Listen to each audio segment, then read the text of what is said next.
সকলোকে পুনৰ এবাৰ স্বাগতম জনাই আজিৰ এই নতুন ভিডিঅ'টো আৰম্ভ কৰিছোঁ। আশা কৰিছোঁ আপুনি নিশ্চয় সকলোৱে ভালে আছে। ফ্ৰেণ্ডসকল, আপোনালোকে সকলোৱে জানে যে অৰুণোদয় আঁচনিলৈ কিন্তু কেইবাটাও নতুন নতুন নিয়ম ওলাই আহিছে আৰু বহুত সংখ্যক মানুহৰ নাম কিন্তু কৰ্তন হ'বলৈ গৈ আছে। গতিকে আপোনালোকৰ নাম অৰুণোদয় আঁচনিখনৰ লিষ্টত অন্তৰ্ভুক্ত হৈ আছে নাই বা আপোনালোকে অৰুণোদয় আঁচনিৰ টকা লাভ কৰিব নে নাই তাৰ লিষ্টখন কিন্তু ইতিমধ্যে প্ৰকাশ পাইছে আৰু সেইখন লিষ্ট আপোনালোকে কেনেকৈ চেক কৰিব পাৰিব আজিৰ এই ভিডিঅ'ৰ মাধ্যমে আপোনালোকক দেখুৱাম। গতিকে ভিডিঅ'টো কিন্তু আপোনালোকৰ বাবে খুবেই প্ৰয়োজনীয় হ'ব, সেয়ে আপোনালোকে ভিডিঅ'টো সম্পূৰ্ণ কৰি চাব। আৰু যদি আপোনালোকে এতিয়ালৈকে অৰুণোদয় আঁচনিৰ বাবে আবেদন কৰা নাই তেনেক্ষেত্ৰত আপোনালোকে কমেণ্টত জনাই দিব। মই নেক্সট ভিডিঅ'ত আপোনালোকক জনাম যে আপোনালোকে কেনেকৈ অৰুণোদয় আঁচনিৰ বাবে আবেদন কৰিব পাৰিব।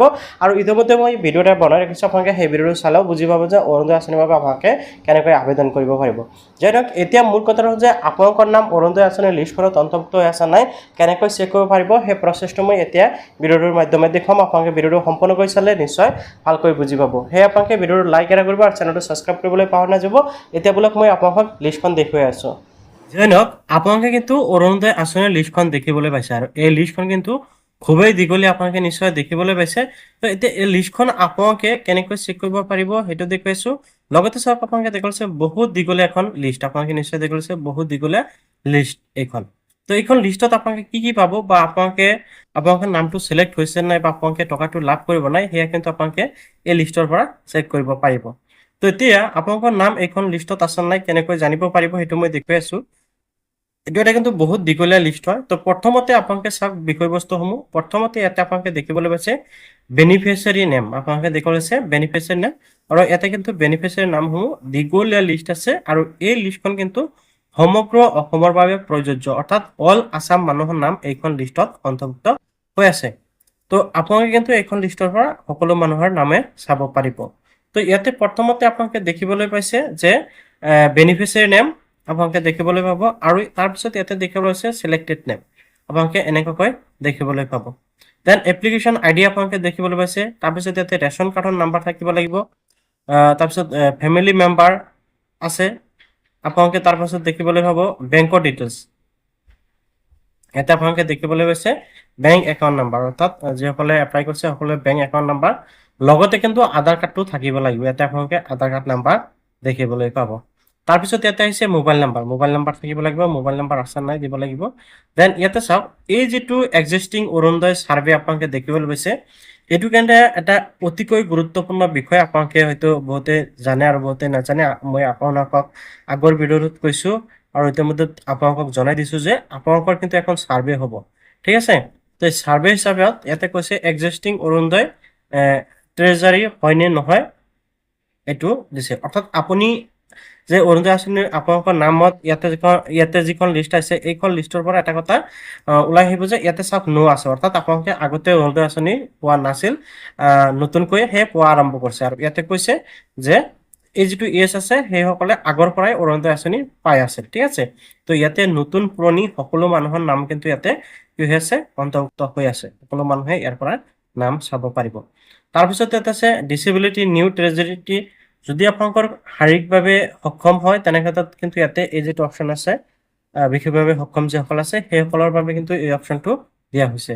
দেন আপোনালোকে ষ্টেটাছটো ইয়াতে চাব পাৰিব যে ছাবমিট কৰিছে নাই সেই কিন্তু আপোনালোকে ইয়াৰ পৰা চাব পাৰিব। অ'কে, তো এনেকুৱাকৈ আপোনালোকে ইয়াতে ডিটেইলছসমূহ পাই যাব। ইয়াৰ লগতে আপোনালোকে চাওক, ইয়াতে দেখিবলৈ পাইছে আপোনালোকে কিন্তু আপোনালোকৰ LAC নেমো অৰ্থাৎ বিধানসভা সমষ্টিৰ নেমো কিন্তু আপোনালোকে ইয়াতে দেখিবলৈ পাব, ঠিক আছে। ইয়াতে কিন্তু এইটো এই নাম্বাৰত চিৰিয়েল নাম্বাৰ আছে, তাৰপিছত ইয়াতে আপোনালোকে বিধানসভা সমষ্টিৰ নামসমূহ দেখিবলৈ পাব। মই আপোনালোকক দেখুৱাই দিছোঁ, জাষ্ট আপোনালোকে কিন্তু স্ক্ৰল ডাউন কৰিলে বহুত দীঘলীয়া এখন লিষ্ট পাব। অ'কে, তাৰপিছত ইয়াতে আপোনালোকৰ ব্লকৰ নেম আহি যাব। ব্লকৰ নাম অহাৰ পিছত কিন্তু আপোনালোকে ইয়াতে দেখিবলৈ পাব আপোনালোকৰ গাঁও পঞ্চায়তৰ নাম, আপোনালোকৰ গাঁও পঞ্চায়তৰ নামো আপোনালোকে ইয়াতে পাব। অ'কে, তাৰপিছত ইয়াতে আপোনালোকে দেখিবলৈ পাব ইয়াতে আপোনালোকৰ পুলিং ষ্টেচন নেম, আপোনালোকৰ পুলিং ষ্টেচন নেম, ঠিক আছে, অৰ্থাৎ আপোনালোকে য'ত ভোট দিয়ে সেই নামটো দেখিবলৈ পাব। তাৰপিছতে ইয়াতে বেনিফিচিয়াৰী নেম আৰু চিলেক্টেড বেনিফিচিয়াৰী নেম ইয়াতে আহিছে। তো এতিয়া চাওক, ইয়াতে এটা বস্তু আপোনালোকে বুজিবলৈ আছে, এইটো এটা আপোনালোকে বহুতে বুজি নাপাবও পাৰে। তো ইয়াতে চাওক চিলেক্টেড বেনিফিচিয়াৰী আৰু বেনিফিচিয়াৰী, প্ৰথমটো হ'ল বেনিফিচিয়াৰী নেম, তাৰপিছত হ'ল চিলেক্টেড বেনিফিচিয়াৰী নেম। ইয়াতে কিন্তু এটা বস্তু কনফিউজনত থাকিব পাৰে বা আপোনালোকে বুজি নাপাব পাৰে।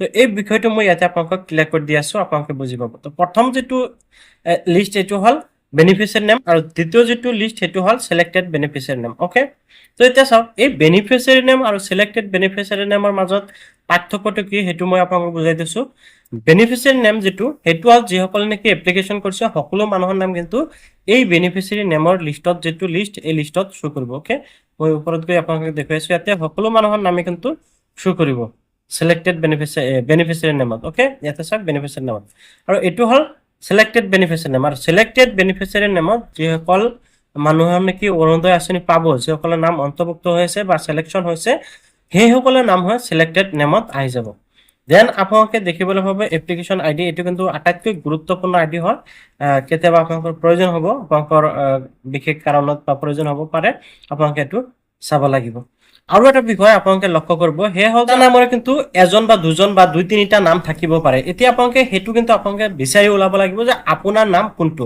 মানে একে নামৰে তো বহুত মানুহ আছে আপোনালোকে সকলোৱে জানে যদি আপোনাৰ নাম এটো ধৰি লওক আপোনাৰ যেটো নাম সেই নামৰ বিপৰীতে আপোনালোকে চাব লাগিব আপোনালোকৰ ৰেশন কাৰ্ডৰ নাম্বাৰ ওকে ৰেশন কাৰ্ডৰ নাম্বাৰৰ লগতে কিন্তু আপোনালোকে মোবাইল নাম্বাৰটো চেক কৰি চাব যে আপোনালোকৰ মোবাইল নাম্বাৰটো হয় নে নহয় বা বেংক একাউন্ট নাম্বাৰ যেটো দিছে সেই বেংক একাউন্টটো আপোনাৰ হয় নে নহয় এনেকৈ আপোনালোকে চেক কৰিব লাগিব হয় আপোনালোকে আপোনালোকৰ বেংক একাউন্ট নাম্বাৰ আধাৰ কাৰ্ডৰ নাম্বাৰ আৰু মোবাইল নাম্বাৰ এই তিনিটা বস্তু মিলাব অৰ্থাৎ আপোনাৰ নাম প্লাস আপোনালোকৰ ৰেশন কাৰ্ডৰ নাম্বাৰ বা আপোনালোকৰ বেংক একাউন্ট ফোন নাম্বাৰ আৰু আধাৰ কাৰ্ড নাম্বাৰ আপোনালোকে বিশেষকৈ চেক কৰিব আপোনাৰ নামটো চাব ভালকৈ ration card number bank account number আৰু হল আধাৰ কাৰ্ড নাম্বাৰ এই তিনিটা নাম্বাৰ কিন্তু আপোনালোকে ভালকৈ মিলাই চাব যদি মিলি যায় তেনে ক্ষেত্ৰত আপোনাৰ নাম হেতু বুলি আপুনি ভাবি ল'ব বা আপোনাৰ নাম ইয়াতে সিলেক্ট হৈছে বুলি আপোনালোকে বুজিব পাৰিব বা আপোনালোকে জানিব তো এনেকৈ আপোনালোকে লিষ্টটো চেক কৰিব পাৰিব আৰু এটো বহুত দীঘলীয়া লিষ্ট মই আপোনালোকক আগতে কৈছো তো আপোনালোকে কি কৰিব পাৰিব এনেকৈ লিষ্টটো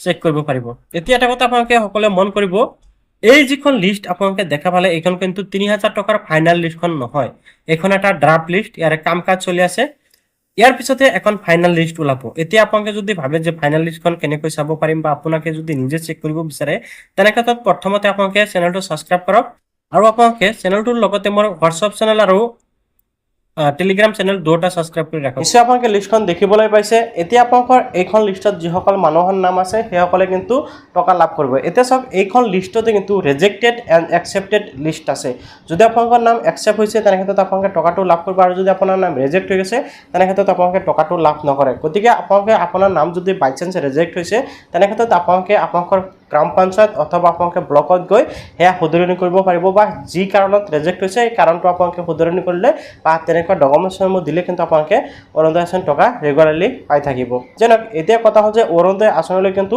বহুত আৰু নতুন নতুন নিয়ম আহি আছে যিসমূহ আপোনালোকে জানিব লাগিব আৰু কি নতুন নিয়ম আহিছে সেই বিষয়ে মই ইতিমধ্যে ভিডিঅ' বনাই দিছোঁ আপোনালোকে সেই ভিডিঅ'সমূহ চাব পাৰিব আৰু মই ভিডিঅ'টোৰ ডেছক্ৰিপশ্যনত সেই ভিডিঅ'টোৰ লিংক দি ৰাখিছোঁ তাৰ পৰা আপোনালোকে ভিডিঅ'টো চাব আৰু নতুন নতুন কি নিয়ম লৈ আহিছে চৰকাৰ তৰফৰ পৰা সেইকেইটা নিয়ম আপোনালোকে জানি ল'ব অন্যথা কিন্তু আপোনালোকৰ নাম কৰ্তন হৈ যাব সেই আপোনালোকে নিয়ম কেইটা আগতীয়াকৈ জানি লোৱাটো ভাল যেনক ভিডিঅ'টো মই আৰু দীঘলীয়া কৰিব খোজা নাই আশা আপোনালোকে নিশ্চয় ভিডিঅ'টো ভাল পাইছে আৰু এনেকুৱা ইম্পৰ্টেণ্ট আৰু ইণ্টাৰেষ্টিং ভিডিঅ'সমূহ পাই থাকিবলৈ চেনেলটো সাবস্ক্ৰাইব কৰিবলৈ পাহৰি